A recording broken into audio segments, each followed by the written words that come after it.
Rance is a game series that isn't super well known here in the West outside of our niche community of degenerates, but has at least partially inspired other titles that are more well known, including Nekopara and Mushoku Tensei. And while the series itself had some growing pains, it eventually developed into some phenomenal games with phenomenal writing. Most people say that the start of the Rance series was in 1989 with Rance I. While that's technically true and it is the first Rance game, it's not actually where the franchise truly began. There's actually stuff that came before, notably 1987's Little Princess, made by Alicesoft's predecessor Champion Sof, which for the record is freeware. I figured that as a YouTuber known for covering the Rance games, it was high time for me to check out the origin of these games that I love so much. So with that, let's take a look at Little Princess. Oh, and this video will contain spoilers for both gameplay and what little story there is, so if you're interested in a blind playthrough, which I do not recommend by the way, you may want to do that before watching this video. Little Princess is a text input adventure game. While these have largely fallen out of style in the modern day, they were very popular in the early days of computers due to the minimal processing power required to run them. The most well known of these was 1977's Zork. The gist of these games is that the game itself is text-based, and the player's actions are determined by typing in commands, and assuming the program recognized the command, it would do the thing with a predetermined outcome. Little Princess works like this, though it does include art depicting the current location rather than being text-only like Zork. The protagonist of Little Princess is not actually Rance, but Kentaro, who would eventually become an important part of the Rance storyline, and the plot is dead-ass simple. Kentaro is out with his girlfriend Miki, who would also become quite important eventually, until she's captured by Dracula, who would eventually be retconned into the Archfiend Guy, or Demon King Gi depending on which translation you care about. Kentaro then goes on a quest to save her. This game was 4,800 yen on release, and it's literally a 15-minute game if you don't get stuck. I'm glad it's freeware now, because that's a straight-up scam in modern money after 30 years of inflation. Now, text input games tended to suffer from some jank, most notably the fact that you need to input the exact correct command or it wouldn't know what you wanted to do. So sometimes you would have the right idea of what you needed to do, but worded it differently than the game expects. These games were also known for being cryptic as all hell, and you wouldn't always know what was required to be able to do a thing or to move on. Well, Alicesoft, or Champion Sof as they were called at the time, were not yet at the point of making good games.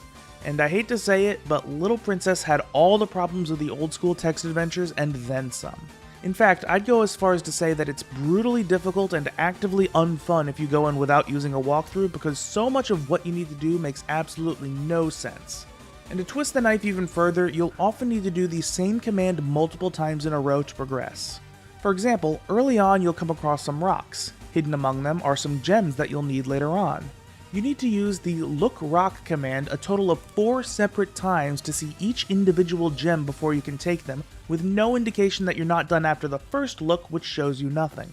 There are also many instances where, as far as I can tell, there is no way to naturally figure out how to progress without blind guessing.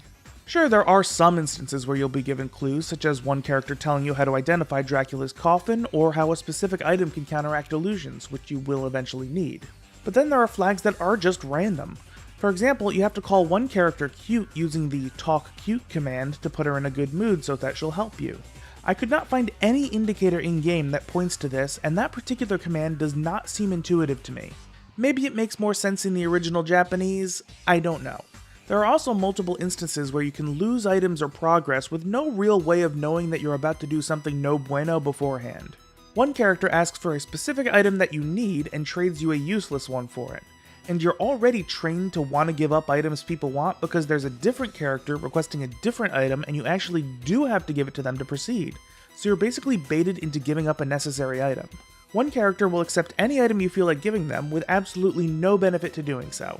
Another character needs to be ignored entirely or they'll just make you repeat a section of the game.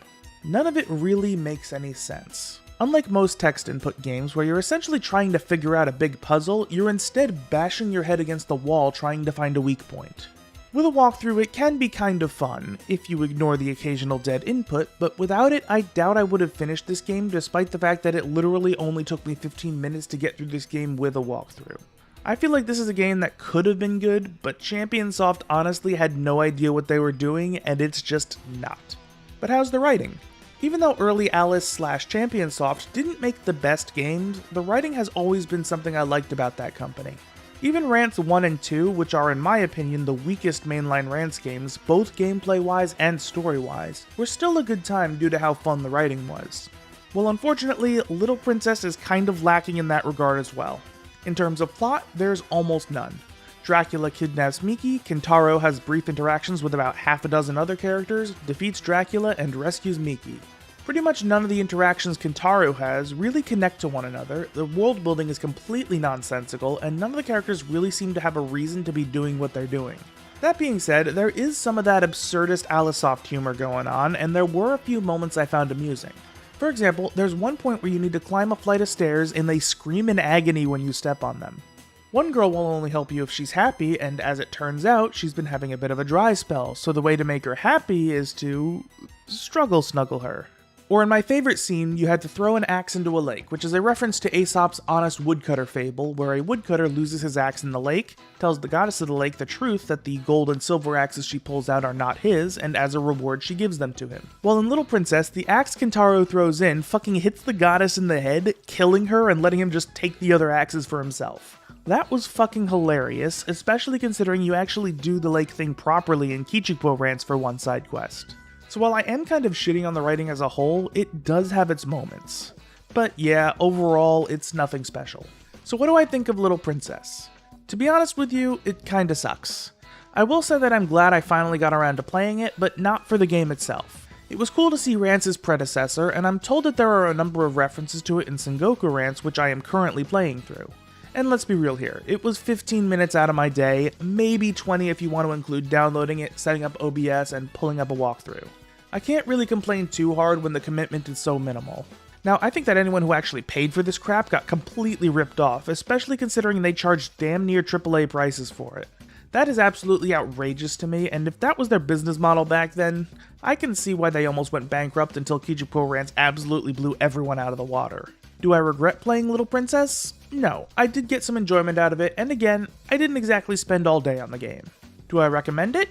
It depends. The fact that the game is free and short makes me lean in that direction. If you're a Rance fan, it can be fun to see the original iteration of the Rance universe and of Kentaro and Miki. And it's true that the game does have its moments, even if the overall product isn't exactly peak gaming. Ultimately, I'd say it's probably worth giving it a shot. If you can extract some value out of it, great. If you can't, you've lost at most a half hour of your day. Just please do play with a walkthrough unless you feel like suffering. Thanks for watching.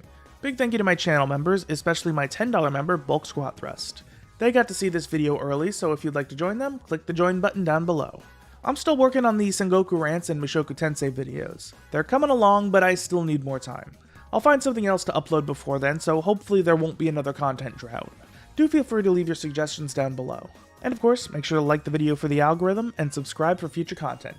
Twitter and Discord are linked below, but with all that being said, thank you once again for watching, and I'll see you next time. Play the electro swing. Hit the road, Jack, and don't you come back no more, no more, no more, no more.